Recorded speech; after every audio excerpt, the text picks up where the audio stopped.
وعن أبي موسى عبد الله بن قيس الأشعري رضي الله عنه قال سئل رسول الله صلى الله عليه وسلم عن الرجل يقاتل شجاعة ويقاتل حمية ويقاتل رياء أي ذلك في سبيل الله؟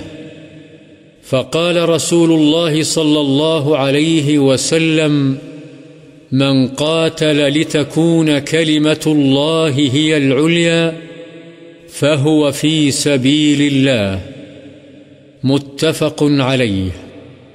حضرت ابو موسیٰ عبداللہ بن قیس اشعری رضی اللہ عنہ سے روایت ہے کہ رسول اللہ صلی اللہ علیہ وسلم سے سوال کیا گیا کہ ایک آدمی بہادری کے جوہر دکھانے کے لیے، دوسرا خاندانی قبائلی حمیت کے لیے، اور ایک تیسرا ریاکاری کے لیے لڑتا ہے، ان میں سے اللہ کی راہ میں لڑنے والا کون ہے؟